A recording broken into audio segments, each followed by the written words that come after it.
بعد از او 5 آیه که میبیا الله جل و علا شأنه داستان معراج او را گپ میزنه. عنده سدرة المنتهی. عربا وقتی که گوسفنداشون رو میبردن میگفتن تا کجا بردی؟ میگفت تا فلان سیدر. نام درختی هست، نامی چی بده؟ سیدر. تا فلان سیدر درخت ما چراندنی بردم مولا ما، تا فلان سیدر شترا ما بردم. اما میگه حبیبی من محمد یک جای رفت که آخران سیدر رفت، کسی اوجا رفتگی نیست. عنده سدرة المنتهی، آخران سیدر و نقطه که خدا معلوم کردگی کسی رسیدگی نیست. میگه رسول من رسیده اوجا. این کدام شب بود؟ شبی معراج. عنده سدرة المنتهی و قاب قوسین او ادنی. قدر نزدیک شد، همین قدر به خدا نزدیک شد آن شب در سدرة المنتهی. چنان نزدیک شد به خدا که قاب قوسین، بین پیستانی انا همون سوزنکی که پیستان در میتیه که بعد از او پتران میپره، بین انا همون سوزنک و پیستان بینه هیچی نیست. میگه انا میخیل به خدا نزدیک شد. میگه اینا قاب قوسین میگه عرب، یعنی که اگر دیدگی باشه من پتران پیستان داره در انمو سوزنک یراق نزدیک است، هیچ بین ما هوی نیست. به خدا انا میخیل همون شب نزدیک شد. هیچ کس نیست، نه جبرائیل است و نه میکائیل، نه عزرائیل است و نه اسرافیل، نه ابراهیم است و نه آدم، کسی نیست در اونجا دیگر. خدا با میگه فاوحا لک فاوحا. هی هردش گپ زدن. چی گپا او شب رفت، چی صحبت ها رفت. حبیبم چی آوردی درگاهم، چی آوردی؟ با سرشمه بردارم میگه گناهی امت آوردم. چی آوردم در رسول الله؟ من گناهی امت آوردم، من هیچی ندارم دیگه. من گناهش آوردم که اگه همی بگه گناهی امت ما را میبخشی. من این شب آمدم فاوحا لک فاوحا. آن روز میگه بسیار صحبت های شد، یکتش نماز 5 وقت شد، یکتش گناهی امت بخشیده شد. پیغمبر خدا صلی الله علیه و سلم پرسیدن یکی از همون صحبتاتون گام زنید چیست؟ گو خدا وعده کرد که امتی ترا لشکر خودم قرار دادم. ما لشکر کیه مکنم؟ ما لشکر خداییم. امتی تو گو جند الله های، لشکر خدا های. گو نتیجهش همینه، کسی اگر یارا دوست داره زمین آباد می شود، کسی به نیتی بد یاد چقه شود گو یا بسیار میشن. ما در همی چقه شدستیم، ما بسیار شدستیم. این شب معراج وعده شده اگه خدا ده گو امتی من در نرسه، گو امتی من در نیتی بد در چقه نشوه، گو همین چقه شده گو اینا بسیار میشوند. امروز به هند و به ژاپن و به اروپا و امریکا و به این سرزمین امت رسول الله پرش رفته دیگر، برای آنکه شب معراج فاوحا لک فاوحا. هیچ کس نیست که هردشان خدای ذات اقدس الهی با رسول اکرم فاوحا لک فاوحا. آن روز وحی الهی را پروردگار چیکار کرد؟ آیه مبارکه سوره نجم. این معراج رسول اکرمه، این معراج پیغمبر خدا های. کسی که خواه معراج رسول اکرم اگر فهمه سوره نجم گوش کنه. سوره و نجم درباره معراج رسول اکرم صحبت میکنه. شبیه که به اون منطقه که رسیدن که اون سدرة المنتهی میگن، آخران نقطه که کسی در اونجا رسیدگی نیست. معراج این است، کسی معراج اگر انکار کنه از ایمان میبراید. کسی اگر معراج انکار کنه از ایمان میبراید عزیزا. کسی اگر اسرا را انکار کنه از مکه تا بیت المقدس آمدن مطلق کافر میشود. زیرا که سوره اسراء دلالت میکنه که پیغمبر ما در یک میجه زدن در بیت المقدس رسیدن. وقتی که آمدن ابو جهل نظر کرد گفت خدا دیگه وحی نازل نکرده؟ گفت نازل کرده است. گو چی؟ گو من این شب معراج رفتم. گو کجا؟ گو بیت المقدس. ای بیت المقدس آسمانی بالا. میگه صدا بلند کرد ابوجهل که مردم جمع کنه که باید دروغی نو پیدا شد. که در این حالت میگه ابوبکر صدیق در پیش دارالندوه ایستادگی بود. گفتن این دوستت میگه که بیت المقدس رفتم همین شب که ما 2 ماه تا اونجا نمیرسیم. با از اونجا میگن که بالا آسمانی بالا تماشا کردم. چی عقیده دارین در این بابت؟ گو قسم به خدا از این نقطه های زیادم گو من باورش دارم. وقتی که آسمان یکم در می آمدن جبرائیل امینه گفتن جبرائیل من میفرام که من قبول نمیکنم برای کاری که من شب دیدم. این زمین یگان موحد نیست که گوش کنه این گپا. این صحنه های را من دیدم افسانه گمان میکنم. گو ترا یک کس گوش میکنه. گو کیه؟ گو ابوبکر ترا باور میکنه. خداوند به وحی ملکوتی میدونه که ابوبکر صدیقه. یعنی معراج میگن. این عروج رسول اکرم است صلی الله علیه و سلم. بعد از او پرسید ابوجهل گفت من قدس خوب میدانم. بعد از او رسول اکرم پرسید از ستونای مسجد، از بازار قدس، از هر جایی که میگه پیامبر رنگ بلبلی خدا جواب داده است. انا میخلی همه حیران شد.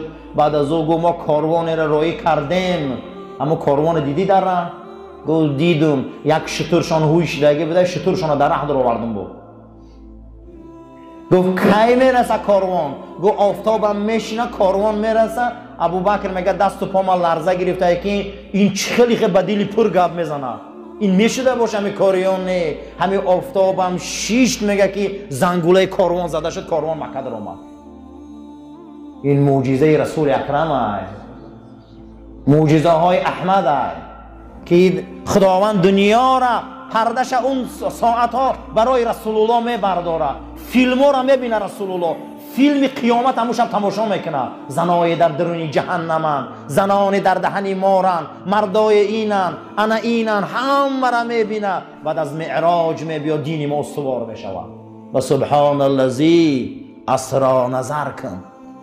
سوره اسراء را میگه یک ورق زن بین که این پیغمبر نه این زمین آسمان هم گرفت. این رسول ما آسمان هم معراج کردن. این شب معراج رسول اکرم. ما ضل صاحبکم و ما غوا. قسم به خدا میگه این صاحب شما، این دوست شما محمد، ای مردم عرب صلی الله علیه و سلم، این شما رو برای کج نمیبره. این شما رو برای بی سعادتی نمیبره. این شما رو به سوی بی آبروگی نمیبره. این برای شما حق میدونشه که این کیه. یگان ما دروغ نگفته. شما زندگیش میدونه، پدرش میشناسه، مادرش میشناسه، اولادش میشناسه. در یک جامعه به دنیا آمد که 5 میدونشه. چه انسانیت بود. اما میگه نسبت این اگر بحث شو و گپ شو میگه شما چیکار میکنه زید میبرای و دو دیله میشه. اما نسبت یک ستاره هیچ کس شک نداره. وقتی در ستاره که شک نمیکنی چرا در رسول الله شک میکنی در پیشتر؟ ما ضل صاحبکم و ما غوا. این هیچ محل شما را برای کج نمیبره. لا ینطق عن الهوا. این رسول من محمد صلی الله علیه و سلم یگان مراتب شما را به سوی راه هوا و هوس پس نبرده. هوا گفته کاری پس نمیگن. کنی گپ بزنیم یک کاری باشه که رسول الله ما را به سوی پستی برده گیه. کنی یک کاری را گپ بزنیم که پیغمبر ما را به سوی پستی دعوت کرده. یک کار لا ینطق عن الهوا ان هو الا وحی یوحی. این چیزی ده که شما را گپ میزنه سخن خدا را میگه. شما ده گپ میزنه وحی الهی را گپ میزنه. قفس سینه این پاکه، زندگی این تازه. از اینجا اکنون سر میشوه معراج. معراج چی میگن؟ زینه پایه را که رسول اکرم واسه آسمانی بالا میروند. در این شب پیغمبر فیلم قیامت تماشا میکنه. در این شب خداوند پیغمبر در فیلم های قیامت پیشکی نشان میتیه. فتنه ها را میمانه، عذاب جهنمی ها را میبینه، عذاب جهنم و زبانه های جهنم میبینه. پیغمبر در این شب راحتی بهشت میبینه. جای ده میره و میرسه که کسی در اونجا نمیرسه. با خدا گپ میزنه، با خدا صحبت میکنه، تمام پرده ها این شب برداشته میشوند. مسئله امت میبینه. سبحان الذی اسری نظر کن، سبحان الذی اسری نظر کن، ذی وصف لیل معراجش خبر کن. که اکثر گفتند از اهل تحقیق، محمد بود به شبا بنت صدیق. سوره اسراء را خانه گفته از سفر معراج آخران پیامبر را تماشا کنه. کسی میخواه که معراج رسول اکرم گوش کنه، سوره نجم خونه. و نجم اذا هوا، قسم به این ستارگانی که اینها روز میمورن. خدا میگه ستاره های نجم 6 میلیون سال عمر میدیدیم. چند سال؟ 6 میلیون سال عمر میدیدیم. بعد 6 میلیون سال عمر در گردش 148 آفتابی چنان به وجد می آمدیم که 9 میلیون مراتبه آفتاب گرم میشدیم. در همین آسمان میگه خاکستر میشدیم. یک از شبا اگر بینی ستاره ها دودی سفید میکنن و میمردیم بعد 6 میلیون سال. و نجم، خدا میگه قسم به این نجم، ستارگانی که اینها بعد عمر 6 میلیون سالشان از دنیا میگذرن. ما ضل صاحبکم و ما غوا. شما را من گویم یک ستاره باور میکنی، شما را گویم که یک ستاره زمین در نزدیک رسیده است باور میکنی. کمتر پیشتر بود که ستاره آمده است شاید در زمین برخره قیامت شود. شما باور میکنی؟ یک فیلم اگر یا یهودی سازه باور میکنی؟ اما خدا میگه ما ضل صاحبکم، دوست شما محمد گمراه نیست. و ما غوا، شما را برای کجله نمیبره. نسبت رسول اکرم شما میگه دو دیله میشه. امروز اگر گوان که بالای ماهتاب در فلانیا برآمدن باور میکنی، اما رسول الله میگه دو دیله میشه. اما پیغمبر گپ میزنه میگه شما بحث میکنی، اما پیغمبر گپ میزنه میگه شما اختیار میمونی. اما گوان که یک ستاره آمده است در زمین میزنه، همون شب محمد بیرون میبره که قیامت میشه. وقتی که پیغمبر خدا طایف رفتن، مردم طایف مردمی بدن که رسول اکرم امید کردن که پیغمبر اینا قبول میکنن، پیغمبر اینها رسالتش قبول میکنن، یاردم میکنن دین خدا را. اما رسول اکرم رفتن طایف، 10 روز در طایف ایستادن. روز 10 تمام کلان شونده های طایف در دست کودک و دیوانه هاش چنگ چوب و سنگ دادن. پیغمبر خدا را بسیار آزار و ضرب، حتی که پیغمبر از داخل طایف بیرون کردن. به یک حماقت و به یک عذاب و به یک شکنجه چند جای رسول اکرم خنثار کردن.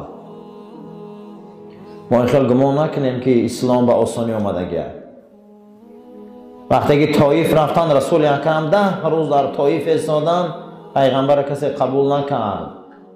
مدینه منوره را رسول اکرم را پیشنهاد کردن، چند کس مصلحت داد، اما پیغمبر دلشان اول در مدینه گرم نبود، زیرا که مدینه در دست یهودیا بود. گو من در بین قوم میرم، الان و مردم نیرنگن و مردم اهل مقصد بسیار حیله‌گرن، وقتی اونا کار کردن قین ده.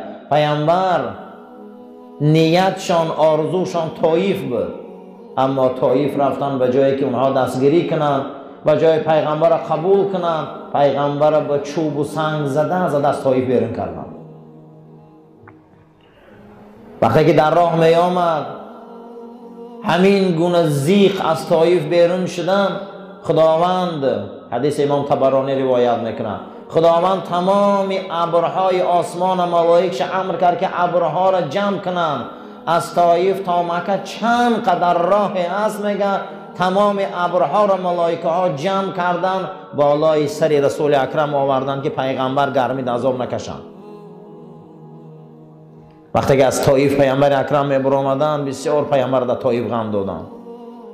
انا همون قدر رحم میگه در داخل سایه ابر بود میگه، با وجود که آفتاب تافته استن، حتی که خدا ملائکه های کوه آن روز پیش رسول اکرم آورد که ملائکه های کوه گفتن اگر اجازت باشه ما رو فرمانت دعات کوه ها رو در بالای طائف چپا میکنیم، اما رسول اکرم دعا نکردن. پیغمبر طرف خدا شکایت کردن، آن روز طرف خدا دعا کردن، عرض کردن که این چی روزی هست که من به این انسانهای صفی و احمق و بپدر گرفتار میکنی پروردگار؟ اینو کیا هم رهی دین نمینه؟ بعد حادثه طائف که پیامبر بسیار غم دادن، شب پیامبر بعضی ها میگن در حجر اطراف حتیم خواب بودن، بعضی ها میگن در خانه عمشان خواب بودن که در همون نزدیکی بود. شب آرام خواب بودن که صدای آشنای فهمیدن، صدای آشنای را شنیدن که السلام علیک یا رسول الله. این مردم طائف تو را حرمت نکرد، این مردم زمین تو را حرمت نکرد، اینها تو را بسیار آزار دادن، اکنون امروز پروردگار تو را به معراج دعوت میکنه. امروز ما قدر رسول ما رو نمیدونیم، در اون زمان ندونستن، اما خدا اکنون رسول آسمان میبرد. مردم طائف به سنگ چوب میزنه، اکنون ملائکه های مقرب درگاه خدمت رسول اکرم میبیاین.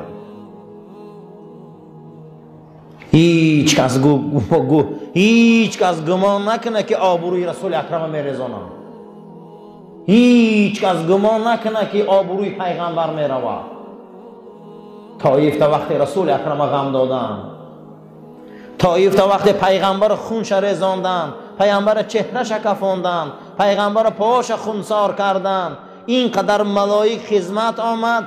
بعد او خداوند رسول الله را به مهمانی دعوت کرد، به مهمانی روحی نه، به نمی جسم پیش خدا میرکد.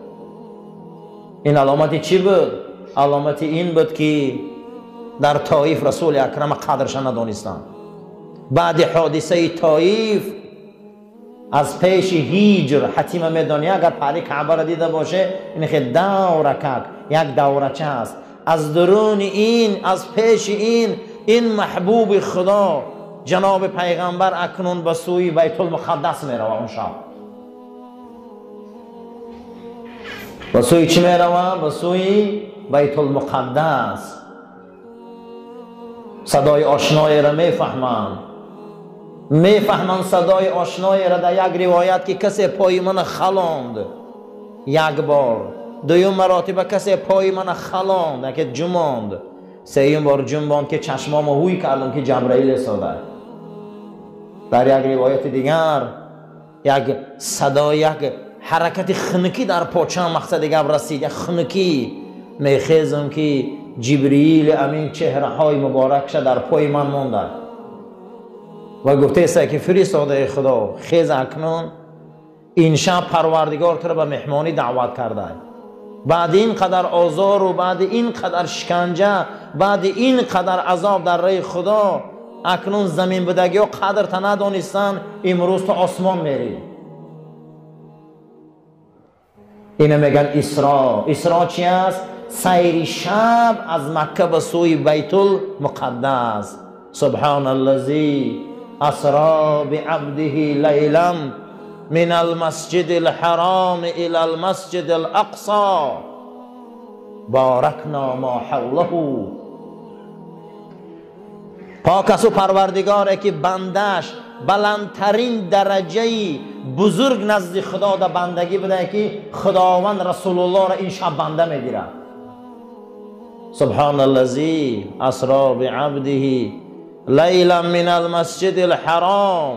در این سیر شب ای کعبه مبارک به سوی بیت المقدس، قبله اولی مسلمان ها، مسجد اسحاق نبی، در این شب خدا رسولش سیر میتی. اکنون حرکت میکنه رسول الله. جناب پیغمبر گفتند آوردن براق در یک روایت از برق گرفتگی، رنگ برق حرکت میکرده است. در یک روایت دیگه براق گفته است مال سفید میگفتیم. یک جاندار آوردن که سفید است، میگه هر یک عضو او به یک حیوان این زمین مانند است.